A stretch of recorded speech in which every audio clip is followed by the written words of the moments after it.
Hi കൂട്ടുകാരെ, നമസ്കാരം. ഇന്ന് തേങ്ങ അരച്ച് കുടംപുളി ഇട്ട മത്തിക്കറിയുടെ റെസിപ്പിയുമായിട്ടാണ് ഞാൻ വന്നിരിക്കുന്നത്.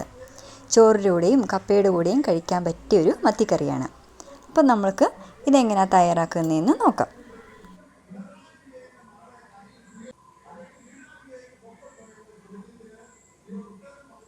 കൂട്ടുകാരെ, നമ്മളിന്നുണ്ടാക്കുന്നത് കുടംപുളി ഇട്ട തേങ്ങ അരച്ച് മത്തിക്കറിയാണ് ഉണ്ടാക്കുന്നത്. സാധനങ്ങൾ: മത്തി ഞാൻ 1 കിലോ എടുത്തിട്ടുണ്ട്. 1 കിലോ മത്തി ക്ലീൻ ചെയ്തതാണ്.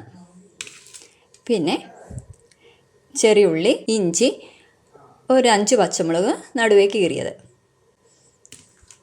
പിന്നെ ഇതിൻ്റെ അരപ്പിന് ആവശ്യമുള്ള സാധനങ്ങൾ: തേങ്ങ, മുളക് പൊടി, 1/4 സ്പൂൺ മഞ്ഞൾപ്പൊടി, 1/4 സ്പൂൺ മല്ലിപ്പൊടി.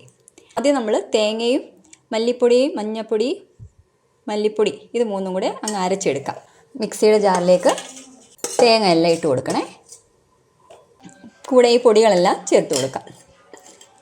മുളക് പൊടി, മഞ്ഞൾപ്പൊടി, മല്ലിപ്പൊടി. ഇതിലേക്കൊരു 1/4 ഗ്ലാസ് വെള്ളം ഞാൻ ചേർത്തിട്ടുണ്ട്. 1/4 ഗ്ലാസ് വെള്ളം ചേർത്ത് നല്ലതായിട്ട് ആദ്യം അരച്ചെടുക്കട്ടെ. തേങ്ങ നല്ലതായിട്ട് അരച്ചെടുത്തിട്ടുണ്ട്. ഇനി നമ്മുടെ അടുത്ത സ്റ്റെപ്പ്, സ്റ്റൗ കത്തിച്ചിട്ട് ചട്ടി വെക്കുക.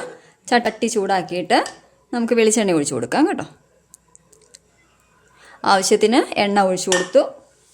എണ്ണ നന്നായി ചൂടായി വരുമ്പോൾ ഒരു 1/2 സ്പൂൺ കടുക് ഇട്ട് കൊടുക്കാവേ. ഒരു നുള്ള ഉലുവയും കൂടി ഇട്ട് കൊടുക്കുകയാണേ. കടുക് ഉലുവയൊക്കെ പൊട്ടിയിട്ടുണ്ട്. ഈ സമയത്ത് വെച്ചേക്കുന്ന 1 സ്പൂൺ ഇഞ്ചി,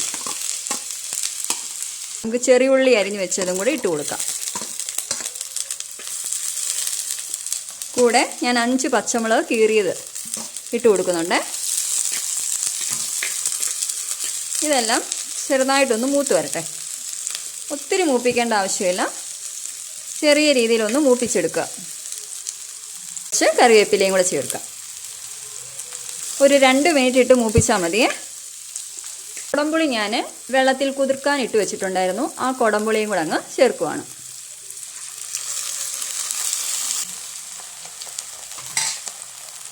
ഇനി നമുക്ക് അരച്ച് വെച്ചിരിക്കുന്ന അരപ്പങ്ങ് ചേർക്കാവേ. മിക്സിയുടെ ജാറ് കഴുകിയ വെള്ളവും കൂടെ ചേർക്കാം. നമ്മുടെ മീൻ വേകാനുള്ള ആവശ്യത്തിനുള്ള വെള്ളവും ചേർത്ത് കൊടുത്തിട്ടുണ്ട്. ആവശ്യത്തിനുള്ള വെള്ളവും ചേർത്ത് കൊടുത്തു. ഉപ്പൂടെ ചേർത്ത് കൊടുക്കുകയാണ്. ഞാനൊരു 1.5 സ്പൂൺ ഉപ്പ് ചേർത്തിട്ടുണ്ട്. തന്നെ നമുക്ക് മീൻ അത് തിളയ്ക്കേണ്ട കാര്യമൊന്നുമില്ല. നമുക്ക് മീൻ കഷ്ണങ്ങൾ ഇട്ട് കൊടുക്കാം കേട്ടോ. നല്ല കൊച്ചുമത്തിയാണേ. അരപ്പ് തിളയ്ക്കുന്നതിന് മുന്നേ തന്നെ ഞാനങ്ങ് മീനങ്ങ് ചേർത്തിട്ടുണ്ട് കേട്ടോ.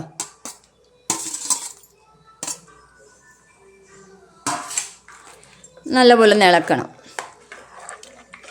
ഇപ്പം മീൻ വേകാൻ ആവശ്യത്തിനുള്ള വെള്ളവും എല്ലാം ഉണ്ട്. വേണമെന്നുണ്ടെങ്കിൽ ഒരു ശകലം വെള്ളവും കൂടെ നമുക്ക് ചേർത്ത് കൊടുക്കാം.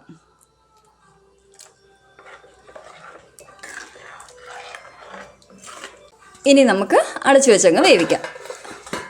വെച്ചിട്ട് 2-3 മിനിറ്റായി. നമുക്കൊന്ന് തുറന്ന് നോക്കാവേ. ഫ്ലെയിം ഇച്ചിരി കുറച്ച് വെച്ചിട്ട് നമുക്ക് തുണി കൊണ്ട് ഇതാ ചട്ടിയിൽ ഇങ്ങനെ 2 സൈഡും പിടിച്ചിട്ട് നമുക്ക് ഇളക്കി കൊടുക്കാം. കുറച്ച് നേരത്തെ കൂടെ നമുക്ക് അടച്ചു വെച്ചേക്കാം. ഇപ്പോൾ ഒരു 5-6 മിനിറ്റായേ നോക്കാം.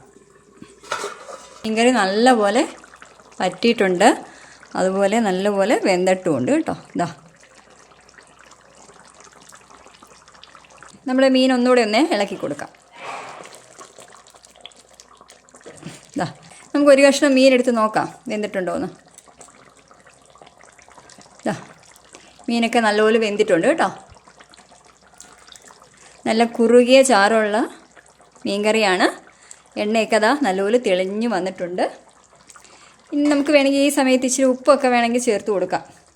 പിന്നെ ഉപ്പൊക്കെ നോക്കിയിട്ട് ഉപ്പ് ആവശ്യമുണ്ടെങ്കിൽ ചേർത്ത് കൊടുക്കാം. ഉപ്പും പുളിയെല്ലാം കറക്റ്റാണേ. കുറച്ച് കറിവേപ്പിലയും കൂടെ ചേർത്തിട്ട് കുറച്ച് നേരം കൂടെ ഒന്ന് മൂടി വെച്ചേക്കാം.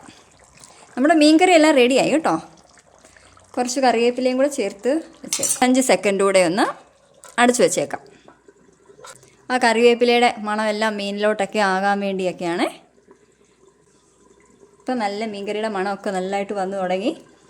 നമ്മുടെ മീൻകറി റെഡിയായി. നോക്കാം. അടിപൊളി. നല്ല കുറിയ ചാറോട് കൂടിയ കൊടംപുളി ഇട്ട മത്തിക്കറിയാണേ. എല്ലാവരും ഇതുപോലെ ഒന്ന് ഉണ്ടാക്കി നോക്കണം. കമൻറ്റ് പറയണം, ലൈക്ക് ചെയ്യണം. എല്ലാവരും എൻ്റെ വീഡിയോ കാണുന്നുണ്ടെങ്കിലും ആരും ലൈക്ക് ചെയ്യുന്നില്ല കേട്ടോ. ലൈക്കൊക്കെ ചെയ്യണം. അതുപോലെ സബ്സ്ക്രൈബ് ചെയ്യാത്തവരൊക്കെ സബ്സ്ക്രൈബ് ചെയ്യണം. അപ്പോൾ നമുക്ക് നാളെ വീണ്ടും പുതിയൊരു റെസിപ്പിയുമായി കാണാം. Okay, bye. Thank U.